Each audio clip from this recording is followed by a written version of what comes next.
This is a SIG 550. It's designed to destroy anything standing within its 400-meter trajectory. And there are over 500,000 of them kept in Swiss homes. Guns and shooting are a strong Swiss tradition. Basic military training is mandatory for young men, and afterwards they're required to keep their weapon at home. Mark Heim is the Ticino representative for the lobby group Protel. Basically, this was my father's military rifle, and of course he got to keep it when he was finished. I have my grandfather's rifle in the office, hanging on the wall. This was mine when I did service, which is quite an old one. It was introduced in 1957. Was used until 1990. And this is my son's. That's the current model. That's what's being used today. That's what we'll be using to shoot the Feldschießen today. The Feldschießen, or Tiro Federale in Campagna as it's known in these parts, is an annual Swiss event, and it's also the largest shooting festival in the world. Roughly 200,000 people come out to target practice all across the country. Ammunition is provided by the government. Heim goes regularly to this range, and it's often a family affair.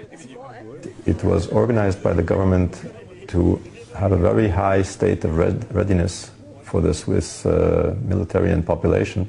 The target has always been that within 24 to 48 hours, Switzerland could mobilize a pretty large army, I mean, even by European standards.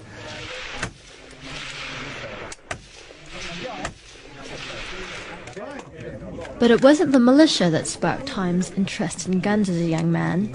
It was an unassuming trip to a Holocaust museum.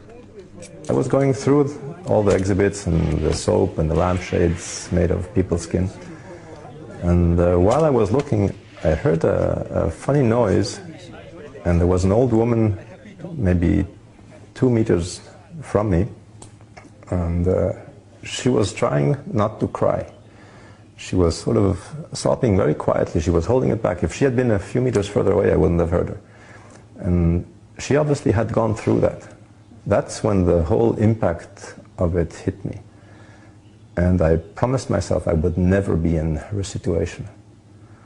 I would want to be free, never in a situation where somebody could, march us off to ovens or prisons or just take away our freedom. The key to freedom is the ability to be able to defend yourself. And if you don't have the tools to do that, then you are at the mercy of whoever wants to put you away. And the tools for that are guns.